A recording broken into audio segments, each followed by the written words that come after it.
louvarmos a Ele como igreja, como família da fé. Sem dúvidas muito bom cantarmos ao Senhor, declararmos canções de amor a Ele. Nós acabamos de cantar agora o hino Castelo Forte, que é considerado o primeiro hino evangélico da história, escrito por Martinho Lutero, a partir das suas meditações no Salmo 46. Então veja como o culto cristão ele é formativo. Nós cantamos hinos históricos, cantamos hinos mais contemporâneos e cumprimos o propósito bíblico de louvarmos ao Senhor com cânticos e hinos espirituais. Isso sem dúvidas é muito bom para a saúde da igreja local. Ontem tivemos aqui um encontro de casal maravilhoso, na verdade encontro de casais, uma grande bênção. Estivemos falando aqui sobre comunicação no casamento, no relacionamento, e foi sem dúvidas uma noite transformadora. Que o Senhor continue abençoando os nossos casais, e ao longo do ano teremos mais outros encontros e sem dúvidas será uma grande bênção. Bom, meus irmãos, hoje nós vamos retomar a nossa série sobre idolatria. Nós intitulamos essa série como Fábrica de Ídolos, destruindo os deuses de bolso. A ideia de fábrica de ídolos é exatamente uma frase de João Calvino, quando definiu o coração humano nessa condição.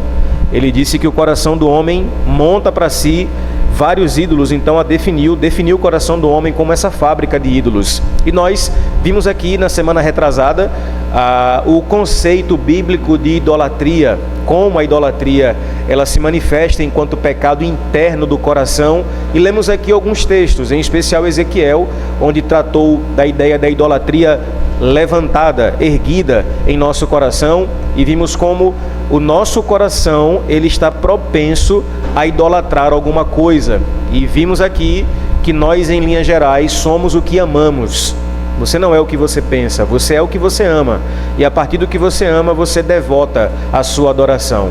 A gente falou aqui, inclusive, que não há coração neutro. O seu coração está adorando alguma coisa. Inclusive, quem confessa não adorar a Deus.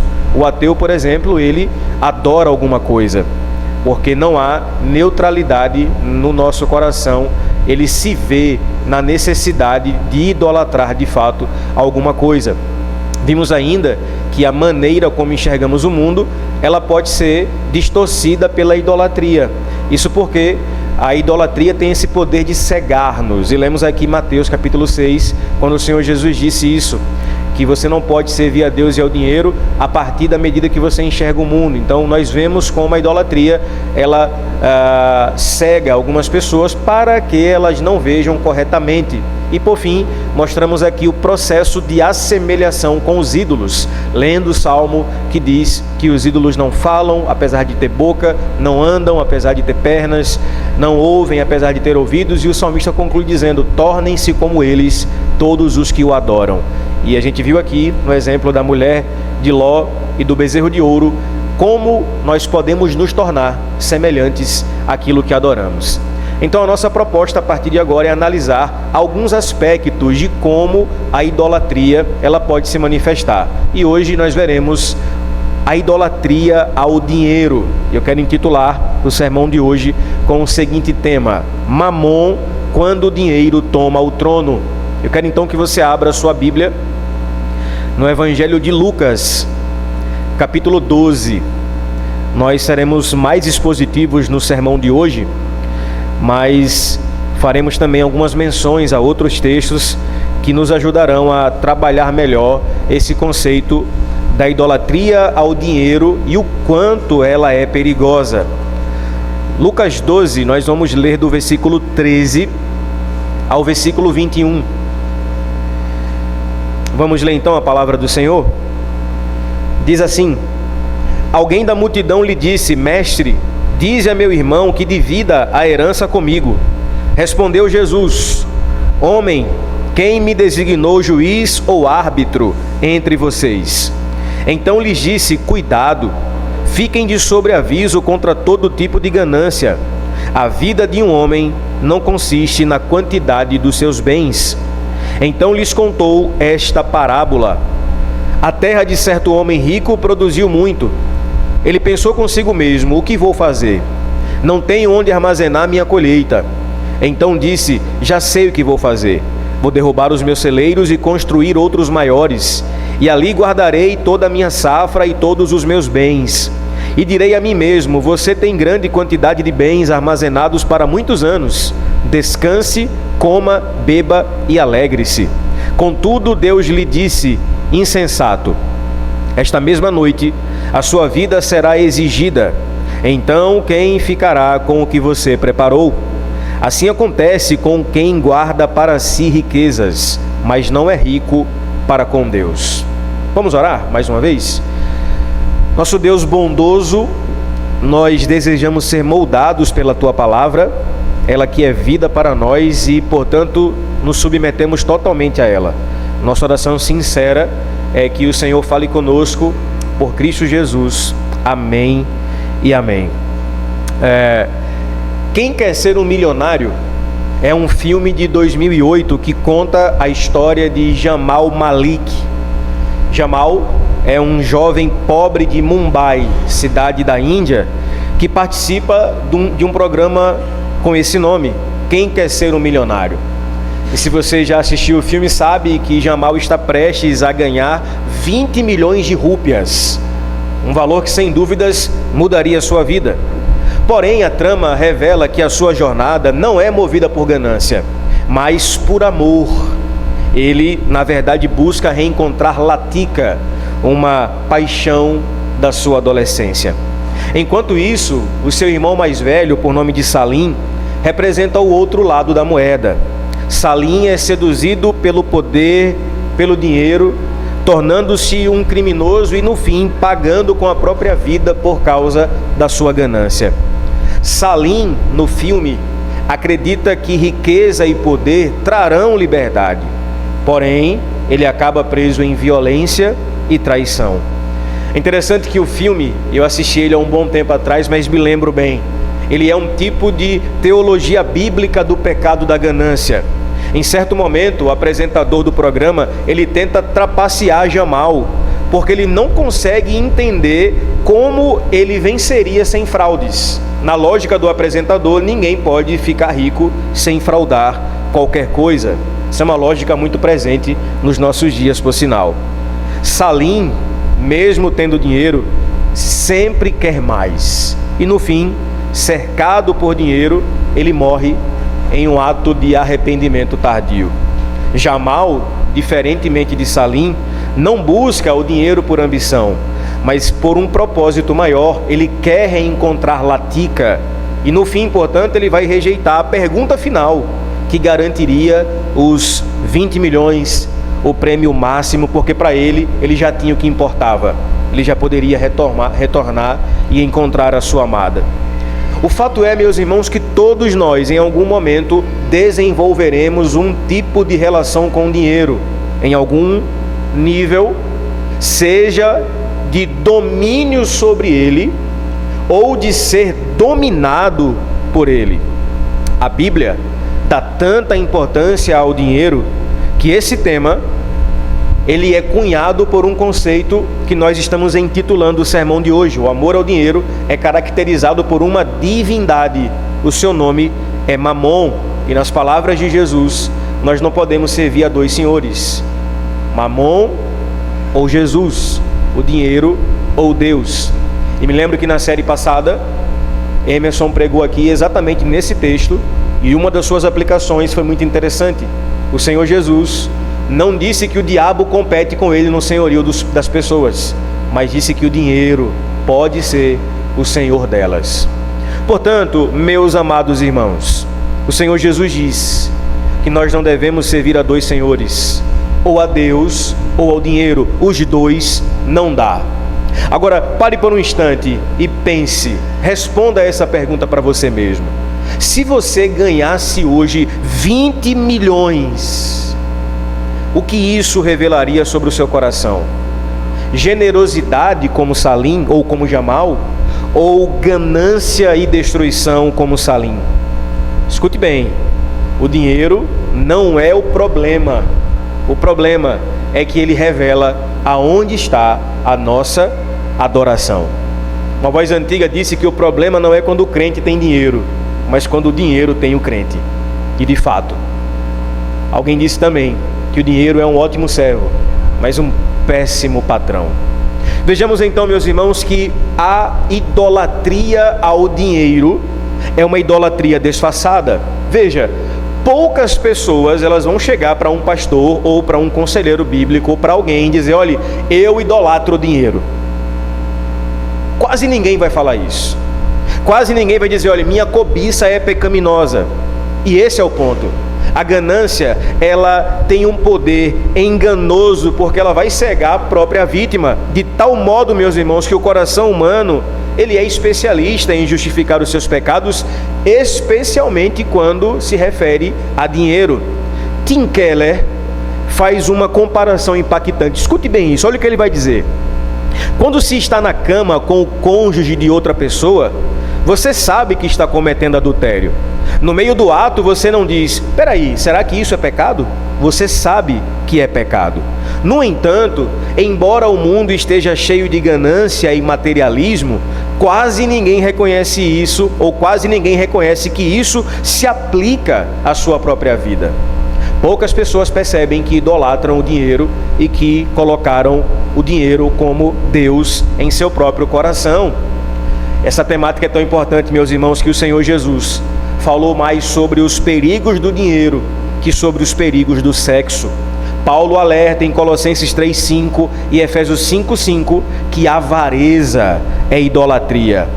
O problema não é ter dinheiro, o problema é amá-lo e deixar que ele controle o nosso coração e, portanto, as nossas decisões. Aqui vemos mais uma vez o conceito desenvolvido no sermão passado. Veja como o pecado / idolatria, eles desordenam os nossos sentimentos e os nossos desejos a tal ponto de que nós passamos a amar coisas que não deveríamos amar. Amar o dinheiro é a principal distorção delas. E eu poderia, meus irmãos, listar aqui alguns sérios pecados relacionados à idolatria ao dinheiro. Mas eu quero, portanto, destacar algum deles. O primeiro é a avareza. O que é a avareza? A avareza é, portanto, o desejo insaciável de acumular riquezas, mesmo sem necessidade. Quando guardamos sem fim, nunca achamos que temos o suficiente. Estamos alimentando, portanto, um ídolo. Rockefeller, alguém aqui já ouviu falar sobre Rockefeller? Aqueles das famílias mais ricas do mundo, de toda a história. Rockefeller, quando perguntado sobre qual o limite do dinheiro, ironicamente respondeu: um pouquinho a mais. Esse pouquinho a mais sempre revela um coração insaciável. Um outro pecado relacionado à idolatria ao dinheiro é o oposto disso, é a mesquinhez. E o que é a mesquinhez? É a incapacidade de partilhar, é o apego exagerado ao pouco que se tem. A mesquinhez, portanto, revela um coração dominado pelo dinheiro, não pela confiança em Deus, mas por aquilo que possui. É a lógica de Julius, o pai de Chris, da série Todo Mundo Odeia o Chris. Julius é um personagem interessantíssimo e extremamente avarento, que tem movido a sua vida e as decisões que você tem tomado: Deus ou Mamon? Eu estava conversando com Emerson e já contei isso aqui, e essa história é sempre pertinente. Me lembro que alguns bons anos atrás, uma irmã veio falar comigo ao final do culto dizendo: pastor, eu estou me mudando, irei com minha família para uma outra cidade em um outro estado no sul do Brasil. Eu falei: poxa, irmã, que pena, mas que bom que a senhora vai para lá. Ela falou: pois é, pastor, eu estou indo porque eu estou me mudando para uma cidade muito melhor, desenvolvida. Eu lembro que ela falou assim: lá tem 5 shoppings, é a Dubai brasileira, tem oportunidade de emprego para todo mundo, eu vou cuidar da minha filha com uma cultura muito melhor que essa e tal e coisa, aquela coisa toda. Aí eu parei assim, perguntei para ela: minha irmã, a senhora já procurou saber se nessa cidade tem alguma igreja saudável para a senhora congregar? Ela parou assim e disse: não, pastor, quanto a isso aí eu não pensei ainda. E sabe, meus irmãos, esse é o drama do nosso coração pecaminoso. Na maioria das vezes, as nossas decisões são movidas por dinheiro, conforto e não por Deus. Raramente pensaremos em, será que lá tem uma igreja saudável e esse será o primeiro critério além dos outros? Se você se move apenas por dinheiro, você revela qual Deus você está adorando. No texto em que a gente leu aqui de Lucas, o Senhor Jesus vai trabalhar com profundidade a questão do perigo de um coração que confia no dinheiro e não em Deus. Vamos voltar ao texto? Olha o que diz aí, versículo 13 do capítulo 12 de Lucas. Alguém da multidão lhe disse: Mestre, dize a meu irmão que divida a herança comigo.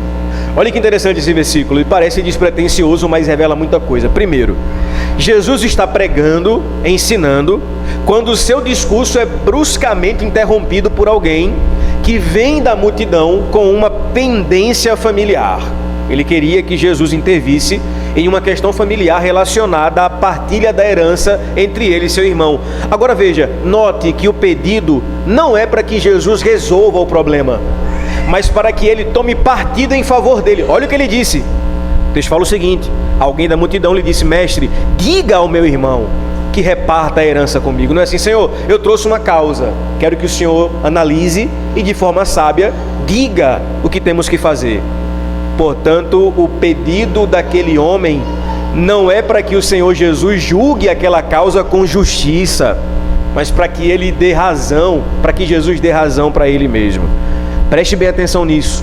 Pessoas egoístas não desejam resolução de problemas, mas desejam estar certas. E para isso, a opinião dos outros, inclusive a de Jesus, é só um meio para um pedágio da consciência. Eu quero que ele avalize a minha causa e diga: você está certo. Só que veja, irmãos, o Senhor Jesus não resolve coisas de forma superficial. Não é da lógica de Jesus quando um casal briga falar: você está certo e você está errado. Não é isso não. Jesus é muito mais profundo. Ele não usa lógicas simplistas. Ele vai trabalhar a questão do coração. Olha o que diz, versículos 14 e 15. Respondeu Jesus: homem, quem me designou juiz ou árbitro entre vocês? Então lhes disse: cuidado, fiquem de sobreaviso contra todo tipo de ganância. A vida de um homem não consiste na quantidade dos seus bens. Veja, aquele homem queria que Jesus o ajudasse a resolver o problema, mas não queria ser salvo do seu coração avarento. O Senhor Jesus vai mais profundo e vai tratar o coração a tal modo que o Senhor Jesus mostra que o foco dele aqui é revelar o coração e não disputas materiais. Agora, note bem as palavras de Jesus: cuidado.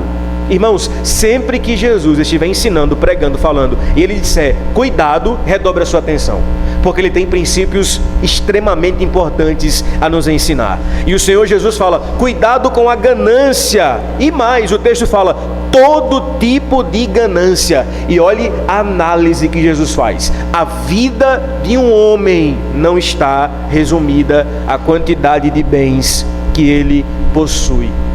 Meus irmãos, aqui Jesus mostra o coração da idolatria ao dinheiro. Primeiro, a nossa tendência pecaminosa do coração por ganância. E segundo, o reducionismo de sermos definidos pelo que somos, pelo que temos e não pelo que somos. Jesus disse: cuidado com todo tipo de ganância. O homem não é definido pela quantidade dos seus bens. É por isso que no versículo 14 ele pergunta: homem, quem me constituiu juiz ou árbitro entre vocês?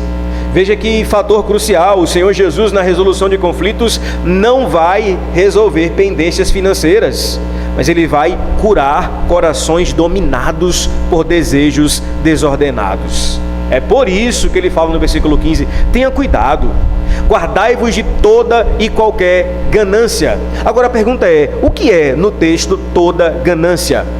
A palavra usada por Jesus no grego para ganância é pleonexia, que significa literalmente querer sempre mais, nunca estar satisfeito. Isso é ganância. Ou seja, o que Jesus está tratando aqui é de todo tipo de cobiça, desde a ambição explícita até aquela forma mais disfarçada que se esconde em discursos piedosos como segurança financeira, autossuficiência, sucesso pessoal e profissional. Muito disso pode revelar a ganância do nosso coração. Portanto, ganância não é apenas querer muito, é querer sempre mais. E acredite, o dinheiro lhe levará a um padrão de vida insaciável. Quando você ganhava 1.000, você dizia: quando eu ganhar 2, eu vou ser feliz. Aí passou a ganhar 2 e disse: não, na verdade, quando eu ganhar 4, meus problemas vão estar resolvidos. Aí passa a ganhar 4 e diz: não, quando eu tiver um carro, aí sim, vai tá tudo bem. Compra o carro, não satisfaz. E o preço do pecado, da idolatria ao dinheiro, é sempre mais e mais. O mundo, meus irmãos, usa uma lógica reducionista e simplista. Você vale o que você tem. Olhe o que Jesus diz: a vida de um homem não consiste na abundância dos bens que ele possui. Ou seja, você não é o que você tem. Nós vivemos em uma cultura onde nossa identidade está sendo continuamente associada ao que nós temos, ao carro que você dirige, o bairro onde você mora, o número de seguidores que você tem na rede social, a marca que você veste. Essa é a lógica reducionista do mercado consumista de Mamon. Você é o que você possui. Mas Jesus desmonta isso dizendo: a vida verdadeira não tem nada a ver com isso.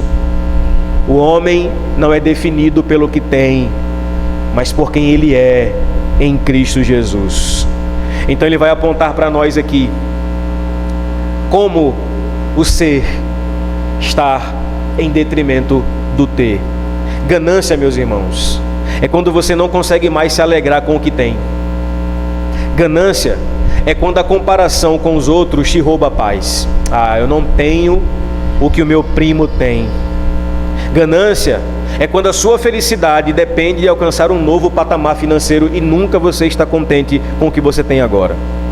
Ganância é quando você começa a usar pessoas para alcançar coisas, ao invés de usar coisas para abençoar pessoas. Acredite, meu irmão, o Deus dinheiro é insaciável. Ele quer sempre mais, e no altar do seu sacrifício pode custar muita coisa.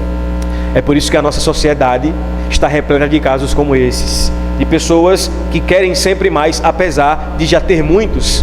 Quem aqui não fica surpreendido quando um jogador de futebol a nível nacional ou internacional, que ganha milhões e milhões por ser um atleta bem remunerado, é pego em um ato escandaloso de aposta esportiva? E todo mundo se faz a pergunta: por quê? Mesmo ganhando tanto? Porque o Deus dinheiro cobra muito alto. Ele quer sempre mais, e um coração dominado por dinheiro é um coração que vive a ilusão da felicidade a partir do que se tem e não do que se é. Veja então que a partir de agora o Senhor Jesus vai contar uma parábola para ilustrar o seu ensino sobre o amor ao dinheiro, que deve ser substituído pelo amor a Deus. Leamos mais uma vez versos 16 a 21. Então lhes contou esta parábola: a terra de certo homem rico produziu muito bem. Ele pensou consigo mesmo: o que vou fazer? Não tenho onde armazenar a minha colheita. Então disse: já sei o que vou fazer. Vou derrubar os meus celeiros e construir outros maiores, e ali guardarei toda a minha safra e todos os meus bens. E direi a mim mesmo: você tem grande quantidade de bens armazenados por muitos anos. Descanse, coma, beba e alegre-se.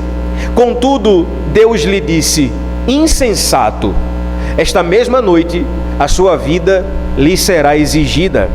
Então quem ficará com o que você preparou? Assim acontece com quem guarda para si riquezas, mas não é rico para com Deus.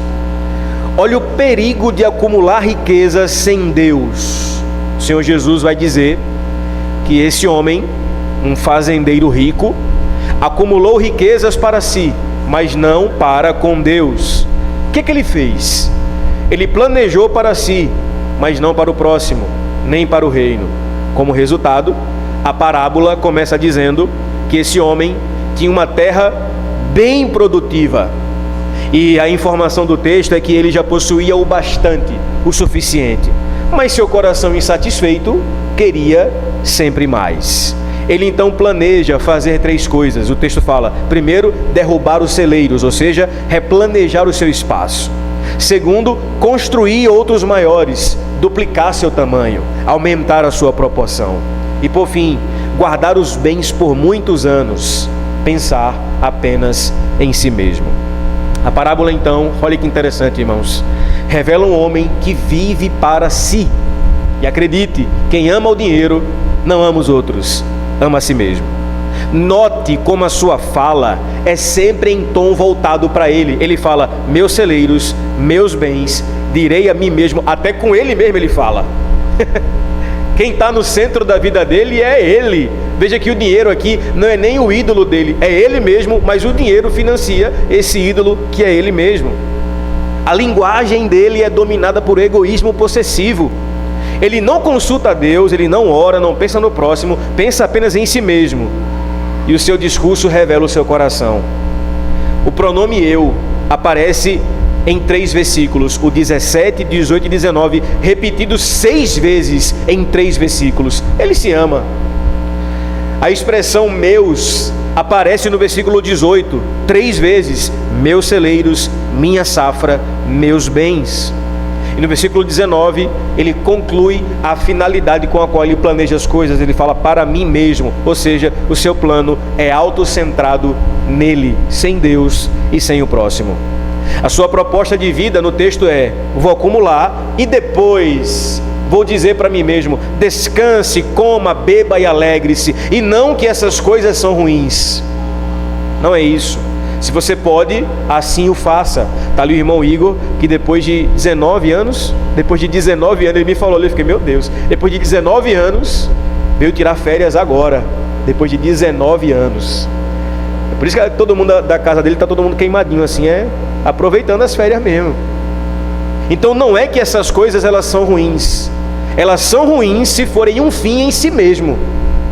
Se você trabalha apenas para isso, para o seu prazer, para o seu status, isso revela um coração dominado por uma falsa liturgia, a do consumo, do acúmulo e da autonomia. No versículo 20 e 21, Deus o chama de insensato. Olha a análise de Deus sobre o que aquele homem faz. Você é insensato. Sua alma seria tomada e os bens daquele homem de nada valeriam. A conclusão lógica aqui, irmãos, é que não ser rico para com Deus é ser pobre eternamente. É viver apenas para as coisas desse mundo. É um coração formado por uma liturgia falsa, como eu disse, a do consumo, do acúmulo, da autonomia. Deus o chama, portanto, de insensato, porque tudo que ele tem é apenas dinheiro. E eu conheço gente tão pobre, mas tão pobre, que tudo que tem é só dinheiro. Porque tudo em sua vida revela o mamon que ele adora. Meus irmãos, com base nessas informações, eu quero aplicar agora nessa parte posterior do sermão, como vencer a idolatria ao dinheiro em um mundo consumista. E eu quero que você redobre bem a sua atenção, porque certamente nós vamos analisar aqui verdades eternas. Primeiro, escute bem. A Bíblia fala que o dinheiro pode ser uma coisa boa. Fala, pastor? Fala. Leia Provérbios. Olha o que diz o Provérbios 10, versículo 22. A bênção do Senhor é que enriquece e não acrescenta dores. Mas também nossa relação com o dinheiro pode ser ruim. O que é que Paulo falou em 1 Timóteo 6, versículo 10? Que o amor ao dinheiro é a raiz de todos os males. Não é o dinheiro em si, mas é amar o dinheiro. Então veja, como nós podemos ter uma boa relação com o dinheiro? Veja, a Bíblia dá essa resposta. O problema não é ter, mas amar o dinheiro.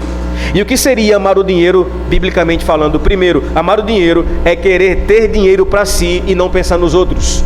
Segundo, amar o dinheiro é fazer de tudo para tê-lo e não respeitar princípios. Terceiro, amar o dinheiro é colocá-lo no lugar de Deus em nosso coração. Você, veja bem, precisa mudar e moldar a sua cosmovisão acerca de dinheiro. E a minha proposta nessa série é sempre trazer o diagnóstico da idolatria e mostrar como, à luz da cosmovisão cristã, nós podemos vencê-la. Você precisa entender algumas coisas sobre dinheiro.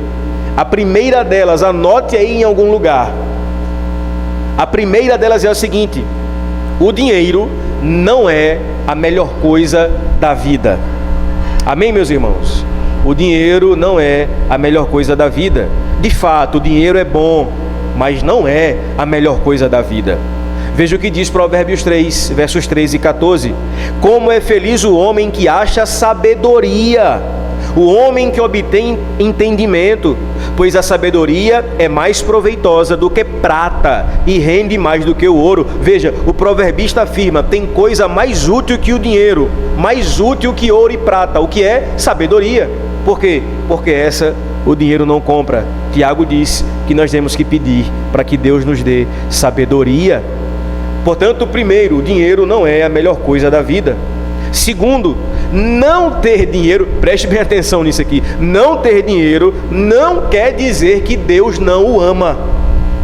Não é a lógica da teologia da prosperidade, dessas igrejas caça-níqueis que a gente vê por aí, que se você não tem dinheiro, alguma coisa está errada na sua vida, e se você não der o dízimo, você vai pagar com o devorador que vai invadir a sua vida. Meus irmãos, acredite, não ter dinheiro não quer dizer que Deus não nos ama. Pelo contrário, na maioria das vezes, o dinheiro vai nos faltar. Fim de mês, então, é que falta mesmo. O problema é que quase sempre a nossa lógica é simplista. Deus me ama, resultado, sou rico. Afinal de contas, Ele é o dono do ouro e da prata, não é assim que a gente fala? Veja, isso pode ser uma verdade. Como eu li aqui, Provérbios 10, 22, a bênção do Senhor enriquece, não acrescenta dores. Então é possível que Deus enriqueça um crente. Mas, de fato, nós não podemos demonizar o rico e santificar o pobre. Ambos são caídos. O problema do provérbio aqui, ou o problema que o provérbio aponta, é que existem ricos que não confiam em Deus, mas na sua própria riqueza. Provérbios 11, 28 diz que quem confia em suas riquezas certamente cairá, mas os justos florescerão como a folhagem verdejante. Portanto, primeiro, dinheiro não é a melhor coisa do mundo. Segundo, dinheiro ou não ter dinheiro não significa que Deus não nos ama. Terceiro, o dinheiro não é nosso, mas Deus nos dá para abençoar. As pessoas do mundo usam a seguinte lógica: o dinheiro é meu, faço dele o que eu bem quiser.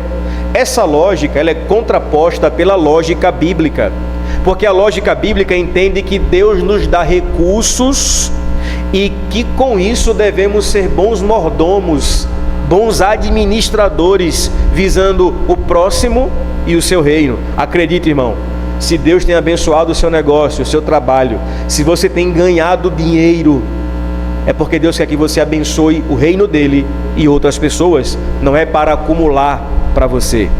A igreja de Atos entendia isso. Eles tinham um bom relacionamento com o dinheiro. O texto diz em Atos 4:34 que eles depositavam a oferta nos pés dos apóstolos. Hoje é no bolso dos apóstolos, né? Na igreja de Atos era nos pés. Essa linguagem de colocar o dinheiro debaixo dos pés é impressionante. É como quem eles diziam: aqui o dinheiro não está na nossa cabeça, mas debaixo dos nossos pés. Nós dominamos o dinheiro, não somos dominados por ele. É por isso que a Bíblia diz que entre eles não havia necessitado algum. A lógica da igreja primitiva é: se Deus tem nos dado recursos, esses recursos só fazem sentido se servir a comunidade e não o meu próprio bolso. Dinheiro, irmãos, deve ser uma forma de abençoar. O que Deus nos dá, lembre bem disso, não serve a nós. Seja dinheiro, tempo, dons, recursos. Se Deus te deu, é para abençoar os outros. E a verdade é que existem irmãos que estarão em dificuldade financeira. Não é por preguiça ou porque não querem trabalhar, mas é porque às vezes a vida é implacavelmente dura. E se Deus está te mostrando uma necessidade, não ore e pergunte: pastor, será? Não, Deus quer que você supra essa necessidade. Se você tem visto um irmão em dificuldade, seja você a resposta de Deus para a vida dele. Amados irmãos, dízimos e ofertas são uma realidade que revela o nosso coração. Nós podemos mentir para Deus em muitas áreas, não conseguiremos, mas especialmente as nossas ofertas revelam onde está o nosso coração. Porque geralmente as nossas desculpas só revelam a avareza que há no nosso coração. Já parou para pensar que todo mês, nós somos tentados a colocar o dízimo como um se sobrar eu dou, e não como uma prioridade visando o reino de Deus? Nós fazemos as contas lá e diz assim: olha, sobrou aqui, vai para o dízimo, quando na verdade a lógica é exatamente o contrário. Dízimo, irmãos, oferta é algo bom. Veja o dízimo: Deus dá 100 e pede 10. Se ele pedisse o contrário, também seria justo, porque Deus sabe o que está pedindo. A sua generosidade, a sua liberalidade revela aonde está o seu coração. E você sabe, aqui na igreja a gente não fala sobre dinheiro, e quando falamos é sempre em um tom bíblico e não de ameaça. Mas eu quero alertar você essa noite: seja generoso com o reino de Deus. Nós temos demandas, desafios, temos terreno para comprar, construir capela. Tudo isso demanda esforço e generosidade coletiva. Amados irmãos, no primeiro sermão eu terminei citando J.K. Smith e quero agora fazer o mesmo. J.K. Smith é um dos meus autores preferidos no sentido de adoração, de liturgia, de moldarmos o nosso coração. E veja que interessante, na semana passada eu falei que ele tem uma tese que é verdadeira: você é aquilo que você ama. Então o que você ama molda a forma como você vive. E em seu livro Desejando o Reino, Culto, Cosmovisão e Formação Cultural, Smith traz uma abordagem impressionante sobre a nossa cultura mergulhada em consumismo desenfreado. Preste bem atenção nisso. Ele vai fazer um comparativo da liturgia do culto com outras liturgias do dia a dia. E preste bem atenção nisso, meu irmão. O mundo, a sociedade como um todo, ela é repleta de liturgias. Aonde você vai, tem liturgia. Vá a um campo de futebol, você ouvirá a liturgia da adoração a um time de futebol. Lá as pessoas cantam, declaram amor ao time porque ali é um ato litúrgico. E J.K. Smith faz isso com a liturgia do shopping. Quem aqui já costuma ir muito a shopping? Tem um aqui bem pertinho. Eu estou lá todo dia, porque a academia fica lá e eu vou lá para treinar. Mas eu gosto de shopping. Eu falei para minha esposa que se me mudasse para o interior eu voltaria, porque não tem shopping. Mas veja, J.K. Smith fala que algo interessante. Olha a pergunta dele: você já reparou como o shopping é quase como um templo? Ele tem sua arquitetura própria, seu ambiente cuidadosamente planejado, seus sacerdotes, os vendedores, que te conduzem a fazer escolhas, suas promessas de felicidade e seu altar do sacrifício, o caixa, aonde você paga. E aí, nas palavras de J.K. Smith, o shopping não é só um lugar de compras, é uma escola de desejos. Lá, a gente não vai só consumir produtos. O shopping lhe ensina o que você deve amar, o que você deve desejar, o que é sucesso, o que é, entre aspas, uma vida boa. E sabe o mais assustador, meus irmãos? A maior parte desse ensino entra pelo coração, não pela razão. A música ambiente da rádio indoor do shopping, os cheiros, o marketing sensorial, a vitrine chamativa, tudo ali está formando silenciosamente o que você ama. O cheiro de pipoca do cinema e por aí vai. É por isso, meus irmãos, que a igreja não é um lugar apenas de informação. Ela precisa ser um lugar de formação dos nossos desejos. Vir ao culto é formar, é moldar a maneira como nós nos relacionamos com os nossos afetos. É aqui, meus irmãos, o lugar onde o nosso coração é reorientado para desejar o que realmente importa, Cristo Jesus. O perigo de Mamon é que ele entra pela porta da admiração. A gente vê alguém vencendo na vida e começa a desejar aquilo que na nossa cabeça só fará sentido na minha vida quando eu tiver aquilo que o outro tem. E veja, meus irmãos, o que é perigoso nisso é que, mesmo sem perceber, o amor ao dinheiro não é como um pecado óbvio, não é como um desejo. Ele vem com justificativas de um desejo normal, um sonho, um projeto de vida. A questão que J.K. Smith levanta é a seguinte: onde estão sendo moldados os nossos desejos? No shopping? Na rede social? Nos comerciais de TV? Ou no culto?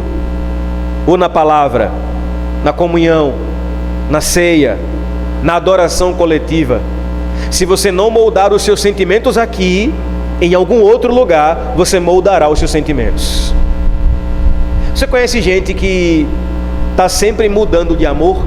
Não é amor físico, mas amor de coração. Eu conheço muita gente que ele está empolgado com uma coisa, aí depois quer outra, depois outra e outra e outra. Uma hora ele ama futebol, aí se devota a futebol, aí enjoa. Aí depois ele ama boxe, aí depois ele ama academia, aí enjoa. Por quê? Porque o coração humano ele está procurando descanso, está procurando ser moldado em alguma coisa. E se você não moldar em Cristo, você vai viver tateando, como Paulo disse, procurando moldar os seus afetos.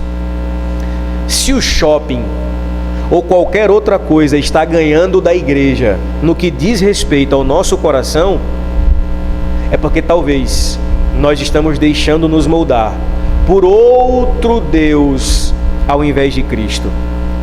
Priorize o culto. Não falte por besteira. Eu estou pregando hoje aqui pela misericórdia. Eu tive Posso falar, isso aqui? Desde ontem que eu tive um desarranjo intestinal que me comprometeu o dia todo. E eu preguei manhã na Ciba e agora aqui, Deus sabe como. Não falte culto, meu irmão. Não falte esse ambiente de adoração, porque não é que eu quero que a igreja esteja sempre cheia. Não é isso não, é porque faz bem para as suas emoções. Quando você entende o que é o culto, você percebe o quanto é importante reeducar o nosso amor.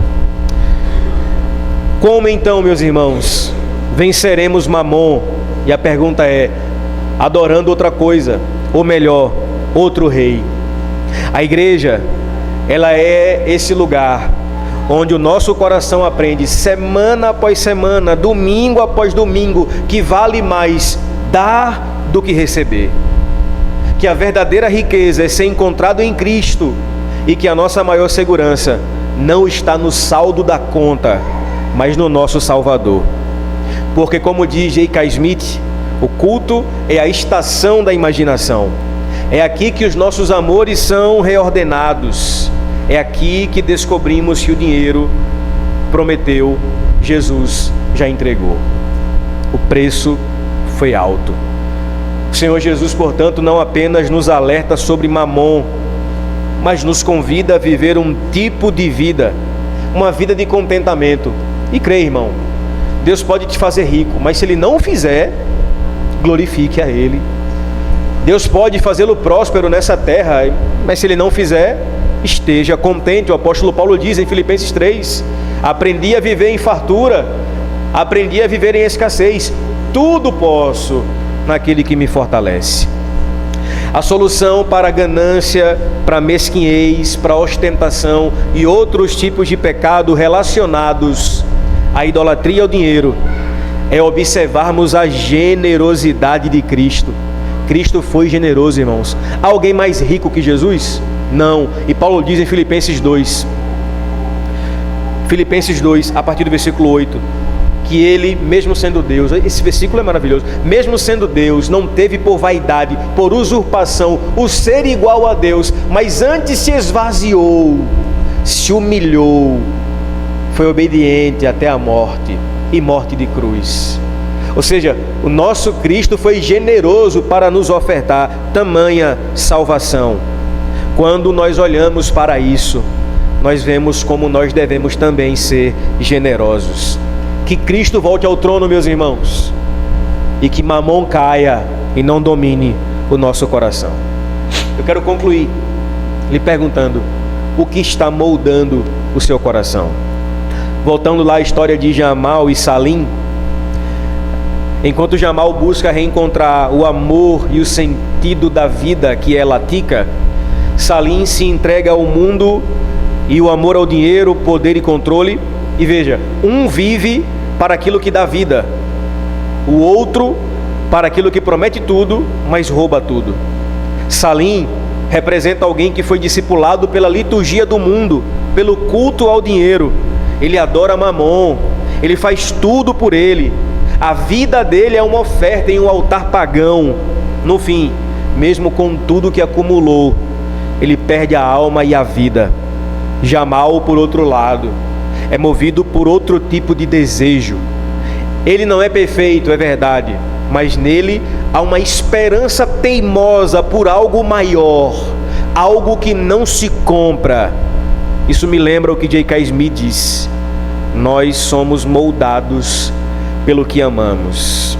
Afinal, você é aquilo que você ama. Todo domingo, quando nos reunimos aqui para cultuar a Deus, estamos resistindo ao culto diário do mundo e das suas liturgias. O shopping, a propaganda, as redes sociais, o dinheiro, tudo isso tenta nos catequizar diariamente a amar o que é passageiro. Mas a igreja, meus irmãos, é o lugar onde somos reformatados para amar o que é eterno. Não é uma crítica ao shopping, pelo contrário. Amanhã eu estou lá. Se quiser me chamar para daqui a pouco sair daqui, quer falar comigo, eu acho melhor não estou em tão boas condições assim. Mas se quiser convidar algum irmão aqui, preferência Robson aqui, que come pouco, fica à vontade. O ponto não é o shopping como ele é, mas o quanto nós adoramos as coisas que dominam o nosso coração. Fica a pergunta: quem está moldando o seu desejo? A liturgia do consumo ou a liturgia do reino de Deus? Você está sendo formado para adorar a Deus ou os ídolos do seu coração? O Senhor Jesus hoje, irmãos, quebra os nossos altares secretos que levantamos no coração. E Ele é quem toma o trono. Porque como diz Mateus 6:21, onde estiver o teu tesouro, ali também está o seu coração. Me permita concluir com 4 rápidas aplicações. A primeira delas é: examine seu coração. Examine bem. Poucos admitem essa idolatria. Examine seu coração e veja onde a cobiça se esconde. Segundo, observe sua ansiedade. A preocupação constante com o dinheiro é um sinal que ele pode ter tomado o trono do seu coração. Um dia desse eu conversando com o irmão, ele falou assim: pastor, eu não consigo ficar sem ter um centavo na carteira, fico logo agoniado. Eu falei: meu irmão, tá, por mim, Deus que resolva aí. Ele que me chamou para trabalhar, Ele vai providenciar os meios. Então reavalie onde está a ansiedade do seu coração. Talvez essa ansiedade está dominada por Mamon. Terceiro, reavalie seus objetivos. Seja sincero: para que você quer dinheiro ou tanto dinheiro? Para ser generoso com o reino de Deus e os irmãos e as pessoas, ou para controlar a sua vida ao seu bel prazer? Por fim, viva a generosidade. Cristo se fez pobre sendo rico. Se Deus tem te abençoado, Ele deseja que você também o seja generoso e compartilhe com outras pessoas. Amém, meus irmãos? Que bênção! Vamos orar. E logo depois vamos cantar.